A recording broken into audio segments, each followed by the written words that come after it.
This week on Sailing Kawoka.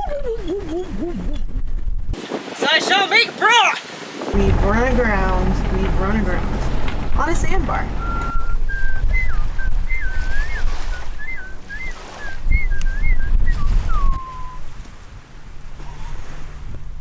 Hey, what's up guys? We are going to pick up the anchor today and leave Governor's Harbor, get out of Eleuthera, and we're gonna head on over to the Exumas. We just whacked myself in the eye with a float. You telling the camera before you tell me? Yeah, it just started hurting. Like, that's all right. Maybe it'll be a little bit, it'll be a little red, but. Oh my god. Hey, you know, it's a rough life. But we're gonna go where it's like 8:40 in the morning in the harbor. Nice and calm out there. It's a beautiful day for a sail. Nice and sunny. Glad we didn't leave yesterday because it rained in the afternoon. It was showers on and off, and it gave us time to top off the water tanks. I'd made like 3 trips to this spigot over here with jerry cans over there by that mega yacht. Fish fry, that was fun. So glad to have stuck around for that. So anyway, we are off to adventure in Exumas. Hopefully we'll get some nice private secluded beaches or whatnot. Pretty excited. See some wildlife? See some wildlife. It's gonna be good. Isn't that right, sweetheart?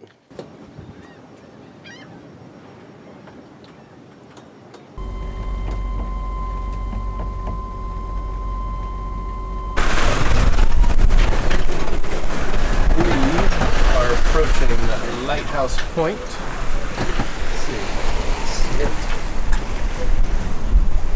We're going to make our turn downwind.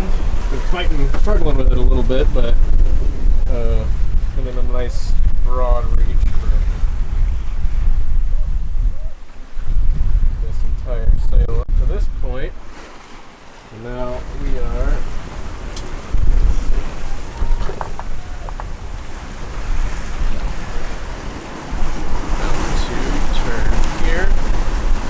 South tip of Eleuthera, Lighthouse Point,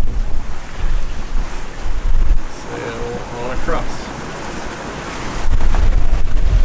And it is a gorgeous day. Wakey, wakey, sleepyhead. Yeah, I was just passed out for like 3 hours. I took a Dramamine like an hour before we left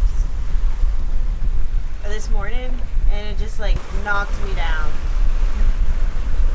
So I guess it wasn't the non-drowsy kind like I thought it was. I don't know what else it could have been. But my coffee's still warm. Check it out, we are sailing wing on wing through the channel. I guess it's wing on wing on wang through the channel. It's wing on wing on wing. Bear away as soon as we're through.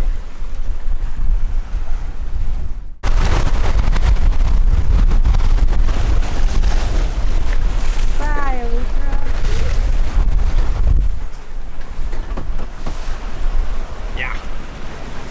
Alright, we are still sailing to the Exumas from Eleuthera, and we're going pretty much downwind. I mean, it's just off of the stern, to the starboard. So I had all the sails up, I had the main and the jib kept flapping, just flapping. So I was just playing with the sails, trying to figure out what the best configuration is, and drop the main sail and just let the jib out and the mizzen, and I'm going a little faster now, and the jib is not flapping. So what was happening was the main was blocking the wind and backwinding it, and it was flopping all over the place and making a racket and probably damaging the sail. So I did not like that. But now it seems to be much more balanced, and we are sailing along at almost 6 knots downwind. Let's see, 24 miles till our anchorage. Should be there in about 4 hours. Another Nicole thought of the day. I just realized I get more like into books if I'm eating what the character's eating. Right now, my character's eating broth, and I want broth. So I shall make broth! Broth, broth, broth. Look at this weirdo in her broth. I'm gonna spill it. Yeah. Don't talk about my broth. I'm not talking about the broth. I'm talking about the lady eating the broth. I put lemon in it too. It's lemon broth.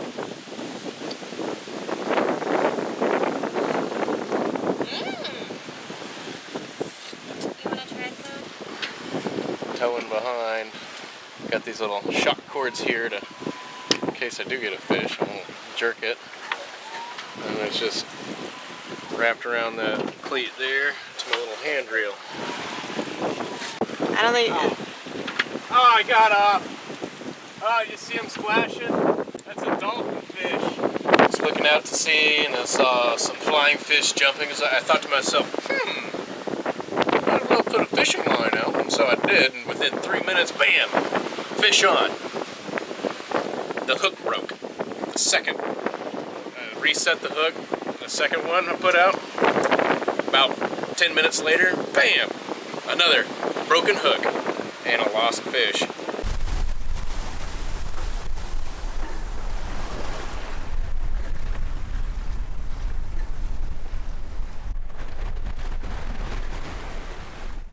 We've run aground on a sandbar. Pray for us. Well, we made it to the Exumas right in time for sunset. Well, we made it. We anchored in Allen's Key and damn near got stuck on a sandbar. We got real close and accidentally dropped the hook right on it, and we were able to pull the anchor off and back down. Oh, thank you. Well, the thing was, it wasn't on the charts, like it wasn't on avionics at all. It's like a shifting sand sort of situation, so whoops. No harm though. We pulled it off and are anchored here in this beautiful little spot. I mean, it doesn't hurt, it's just numb. Looks like it's a little pink and tender and swollen a little bit. Kicking things. Well, if all this shit wasn't here, maybe I wouldn't kick it. Wake up, sleepyheads.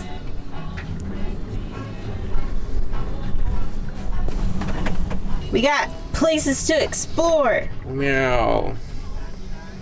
Always sleep poorly the first night at a new anchorage. Just anxiety, I guess.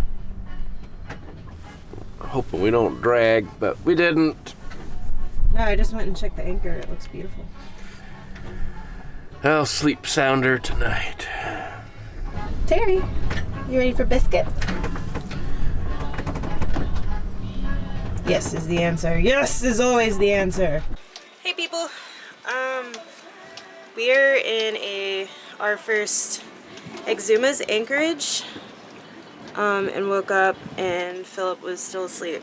So I swam around and went to a couple different beaches, kind of scope stuff out, and the water feels amazing. It's a beach with iguanas on it. I swam up there today and there was an iguana like the size of my arm. We're about to do some snorkeling around Cabbage Key and Allen's Key. It's not like crazy deep in between them. You can definitely swim from one key to the other, like that's how close they are, which we're going to be doing today. And so there's a lot of rocks on the edge of the Allen's Key on the eastern side of the island, and apparently there's some good anchorages there. But well, we got out of the water just in time. Look at all these jellyfish. Brown spotted jellyfish, and how The sting can be quite painful.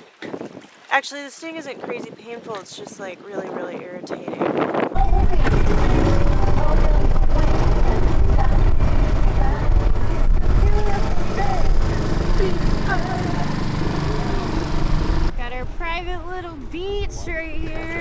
Allen Keys rock iguana is a subspecies of the northern Bahamian rock iguana that is found on Allen's Keys and adjacent islands in the Bahamas. Its status in the International Union for Conservation of Nature, the IUCN, is critically endangered. Although it was considered extinct in 1916, this subspecies has rebounded through the efforts of conservationists and biologists. There are, as of 2018, at least 482 mature adult animals counted on 2 islands, and a few hundred others on at least 5 other islands nearby. People often visit the 2 main islands, which host the majority of the population, and the iguanas have come to expect to be fed by them. Sometimes they congregate on the beach in large numbers awaiting tourists. I'll take this opportunity to remind our viewers that it is never advisable to feed the wildlife. The primary threat to this species, according to the IUCN, is ecotourism and the feeding of the lizards by tourists.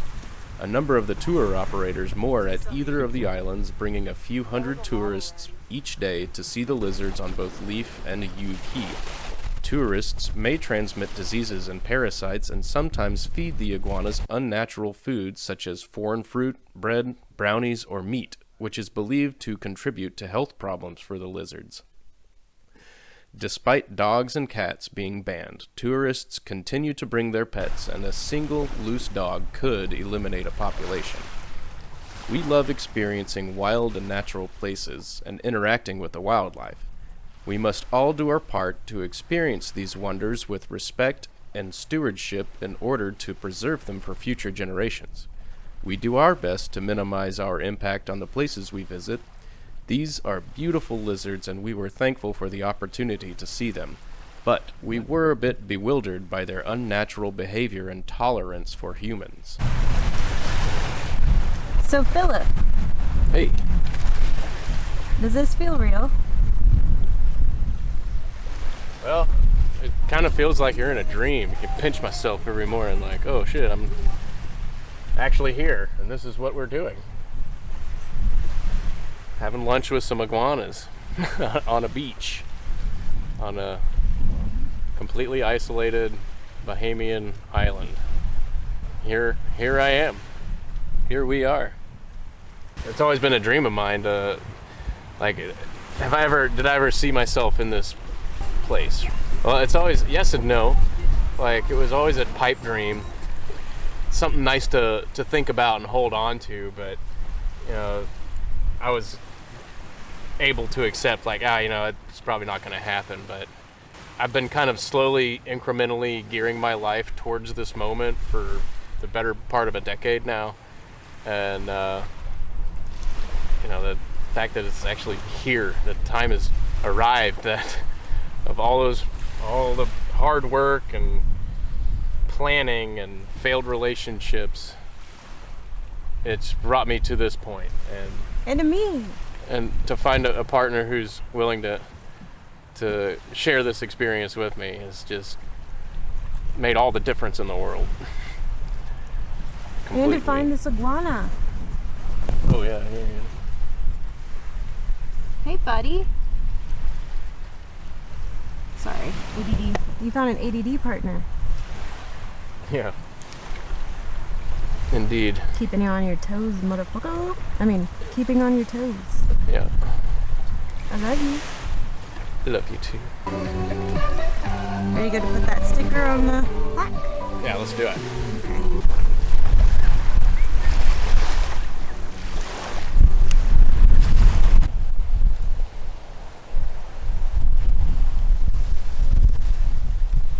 We just marked our spot. Yeah.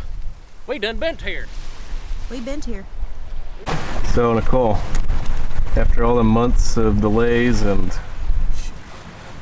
waiting, how does it feel to finally be in the Bahamas? It feels like everything we've been dreaming about since we started talking about it the first date that we went out.